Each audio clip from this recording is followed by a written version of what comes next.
On a développé le projet sélectivité sur les navires chalutiers en mer Celtique notamment pour répondre à une des obligations de la nouvelle politique commune des pêches sur l'obligation de débarquer l'ensemble des captures. L'objectif global du projet, c'est effectivement d'essayer au maximum de limiter les captures non valorisables par les producteurs, avec un double objectif, parce que effectivement les producteurs n'ont aucun intérêt à capturer ces espèces-là qu'ils ne peuvent pas valoriser. Et en plus, l'intérêt, c'est qu'effectivement, d'un point de vue de préservation de la ressource, ça a un impact très positif. Donc on est dans cette démarche-là, d'essayer de trouver des moyens techniques qui permettent effectivement de seulement capturer le poisson qui est le plus valorisable pour les marins et pour assurer pour eux un meilleur revenu et aussi moins de contraintes de travail en limitant toutes ces captures qui sont encore une fois pas valorisées.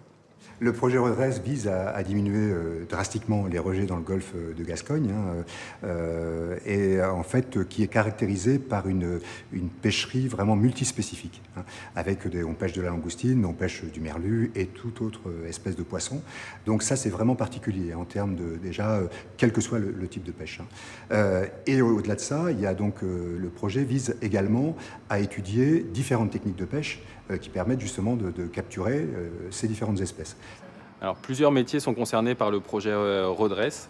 Il y a les chalutiers de fond avec le métier poisson, le métier langoustine, les fileyeurs, les seineurs danois et les chalutiers pélagiques, c'est les métiers du thon et les métiers de l'anchois. J'ai 28 ans, je suis patron sur un chalutier de 15 mètres. Je viens d'acquérir mon unité. Ça fait 1 an que j'ai racheté le bateau et j'ai envie de faire évoluer le métier dans le bon sens. Faire en sorte de montrer que on est là pour que ça bouge et que ça avance.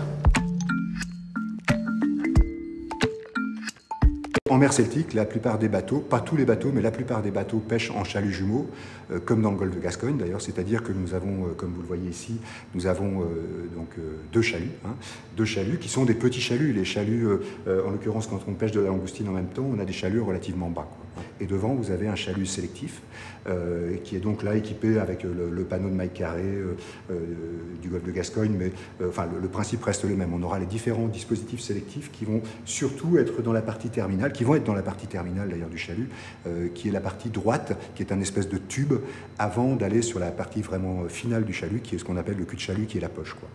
L'idée générale du projet est de déterminer, donc tous ensemble, les pêcheurs et scientifiques, des engins sélectifs qui soient efficaces, opérationnels et qui répondent aux problématiques concrètes des pêcheurs en mer. Donc, en trouvant des engins qui sont à la fois qui améliorent l'échappement, qui améliorent la sélectivité, tout en conservant des captures commerciales permettant aux entreprises de pêche de vivre de leur activité. J'ai participé dès le début aux grands travaux des sélectivités dans le golfe de Gascogne. Ça a commencé dans les débuts des années 2000. Ça a été sur des essais de divers matériaux, divers engins sélectifs. En fin de compte, le but c'était de laisser passer un maximum de merluchons. On avait un gros problème, la France avait des gros problèmes avec ses merluchons hors taille. Et soi-disant que le merluchon était en voie de disparition.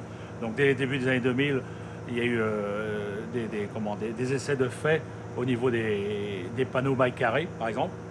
Il y a eu aussi toute la gueule du chalut, toute l'ouverture du chalut fait en grande maille. Il y a eu plusieurs essais de fait comme ça pour la sélectivité, au niveau des merlus, je dis bien.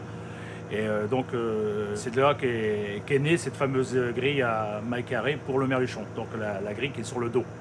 Voilà un exemple de grille à lotte qui a été testé par le passé en mer Celtique. Alors on voit effectivement cette dimension de 5 cm par 12 cm qui vise à laisser échapper les petites lottes.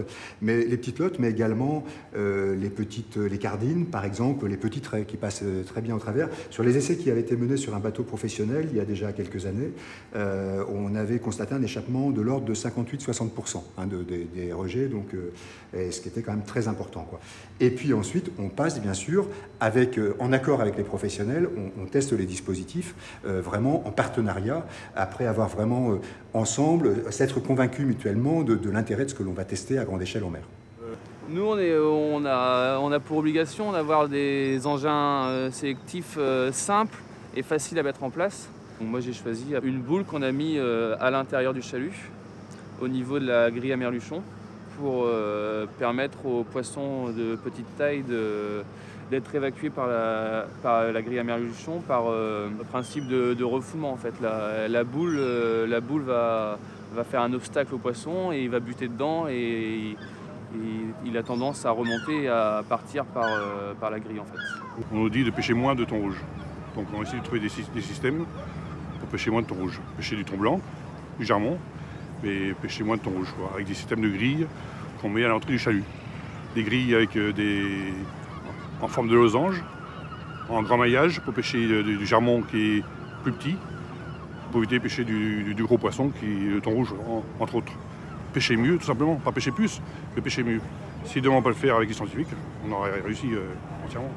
Aujourd'hui, donc avec la réglementation de rejet à taux zéro, cette fameuse réglementation, on est obligé de pousser encore plus loin la sélectivité.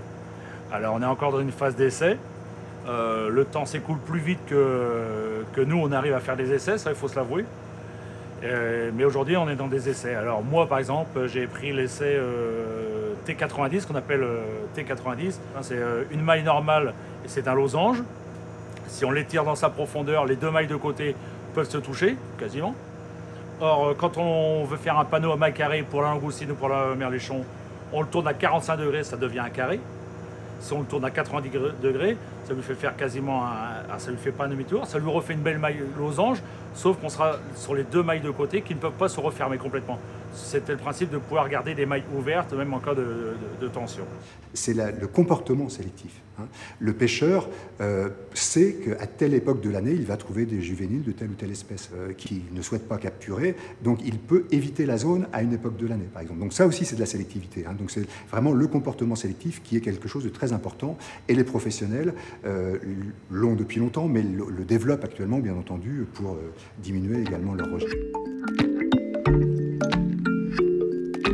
La sélectivité, ça va nous permettre déjà d'avoir un regard sur le futur, même si on n'en a pas beaucoup, mais bon, peut-être nous permettre de voir un peu plus loin et avoir un peu plus de personnes de notre côté aussi dans le futur pour pouvoir avancer et évoluer, quoi. Peut-être que je suis naïf, je ne sais pas, mais peut-être que j'y crois encore, alors on va tâcher encore d'y croire. Alors si c'était que pour moi, je suis à la veille de mes 45 ans, il me reste une petite dizaine d'années, mais il n'y a pas que moi, il y a aussi des jeunes derrière. J'ai un de mes gars qui a tendance lui à y croire à la pêche, ou du moins il a envie d'y croire. Donc on ne peut pas leur laisser une pêche comme nous on l'a pris. C'est-à-dire avec rien, sans savoir où on va. Il faut essayer de leur donner quelque chose. Maintenant, il faut qu'on ait des outils, il faut aussi qu'on ait des gens qui plus haut nous comprennent. Donc à nous de prouver si des choses sont possibles, et si elles ne le sont pas, à nous de le prouver aussi. Donc c'est pas en attendant que ça nous arrive et que ça nous tombe sur la tête qu'on arrivera à se défendre. Il vaut mieux essayer d'anticiper et puis de se battre. Et puis si on trouve quelque chose de bien et qui plaise à tout le monde, tant mieux. Maintenant, si on n'y arrive pas, on aura toujours des éléments pour dire voilà, ça peut pas marcher, qu'est-ce qu'on fait maintenant ?